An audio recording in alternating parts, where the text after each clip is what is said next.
All right, we're going to record a exam one review video. This is basically just me talking off the cuff about things that we've already covered in the class. In this online course, I am relying on you guys to read the text quite a bit. I think where I can, I'll lay down some markers in our little discussion today, but mostly there's a lot of independent learning that goes on in these online courses because I don't have the opportunity to speak with you or speak at you for several hours every week. Okay, so where are we at? Read here a little bit. We got the two of the following questions picked at random in your two-paragraph response. Be sure to include specific details and historical significance. So from me, a paragraph is 5, maybe 6 sentences. You want a topic sentence. You want to have good specific details in every sentence you write, and then you want to have a final sentence for these questions that give the historical significance. So I'm asking you to pack quite a bit into these paragraphs. 5 or 6 sentences, lots of detail. A good A-level paragraph is going to have 12 bits of evidence. A bit of evidence is a date, a name, a place, like cult of domesticity, some of these keywords that we have. Socialism is a keyword. Vertical integration. Anyway, these kinds of ideas, those bits of evidence can be sometimes not necessarily just a date. They can be a concept. Okay, so let's go through these, shall we? The Great Strike of 1877, that's a big spontaneous labor uprising. There's no union direction behind it. It's economic depression after 1873. It's railroads as the first big business. Organized labor. What else do we talk about? The role of the government in putting down the strike, how important rail was to the modern commercial system, and then afterwards, what happens to the labor movement?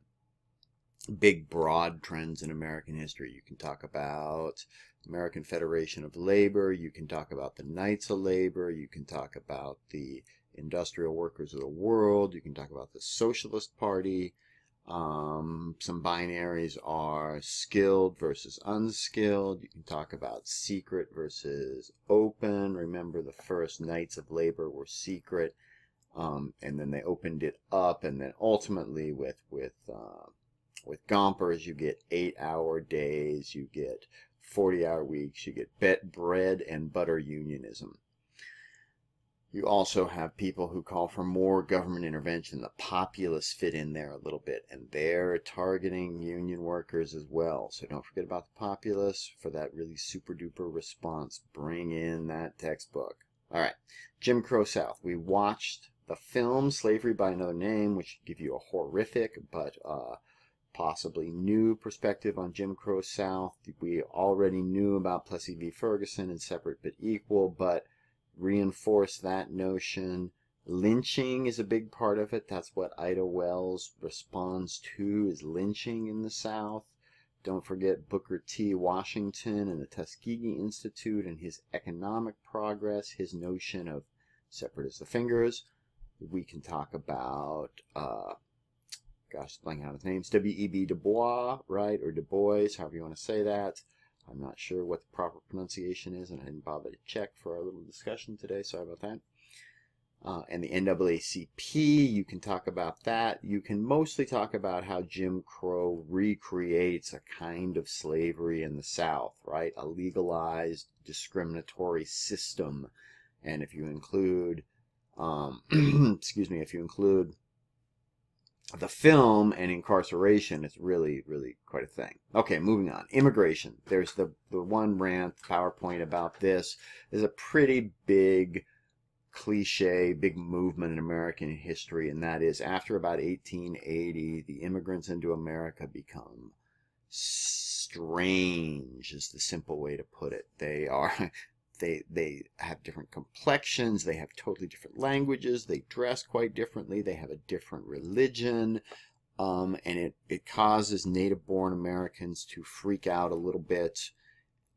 How do they respond? They respond in a number of different ways. They respond with immigration restriction. They respond with settlement houses and trying to acculturate or assimilate these new immigrants. You can also talk about Elliot West here. Remember that citizenship concept from chapter 17? This is how Americans respond. They respond by a citizenship campaign that also targets African Americans in the South and also targets Native Americans in the West. All right, moving on. Oh, no, hold on. Let's not move on too quickly. How else can we respond? Labor unions. You can think about how labor unions respond to immigrants, or if they do respond to immigrants. How do settlements respond to labor unions? There's quite a bit in here, but if you want to think about the growth of the city as a big outcome of immigration, then almost anything that happens in the city is part of that response. So Tammany Hall can fit into this dang thing. And, yeah, so just try and figure something out with this. One simple way is they respond with fear and what? Accommodation. Okay, Mueller v. Oregon, that's that court case where Oregon passes a law that limits the amount of hours that a woman can work. The court rules that the state has a compelling interest in children becoming citizens, therefore they can regulate mothers differently than they can men.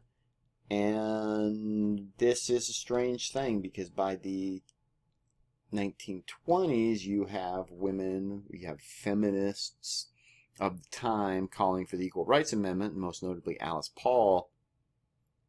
But you also have these hard-fought gains for women and for feminism of the time, right? A different kind of feminism that are predicated, they're based, they're set up on the idea of motherhood and difference. So you got equal rights, you got men and women the same, and you've got women are different, and that's why they need their place. And this is a really powerful thing because early on in the history of this country, you had Republican motherhood. You had this idea that women were more moral and they raised good children, but they weren't in the public eye. And this is a justification to keep suffrage from occurring, but then women also take it and use it as a pillar of strength and a bargaining chip. So they say, you're right, we are more moral, and because we're more moral, we need protections, but we also need a voice. And so women, activists at the turn of the century, they want suffrage, they want better working conditions, they want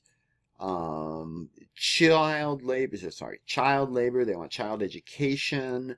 And yet there's also this strand that they want the vote and they want independence, and independence sits uncomfortably with some of the other early forms of feminism that were based on different gender norms. Men and women were different, right? Okay. Complicated stuff. What I want you to do with all of these is think about the historical significance. Tell me why we should care. Why is it important? And then, for the topic sentence, you can just describe the Jim Crow South was a system of XYZ, right? Immigration after 1880 became increasingly from Southern, Central, and Eastern Europe, causing concern among many Americans. Bam, there's a topic sentence. The second paragraph. Americans responded with settlement houses, but moreover with immigration aimed at legislation aimed at restricting immigration. Ooh, easy for me to say. All right, well, this is an online course, and I'm gonna leave this here at 9 minutes ish. I should probably get these down to about 3 minutes, but since I only talk to you for about 10 minutes a day, I guess this will be all right. All right, end of review. Dealio. Have fun out there.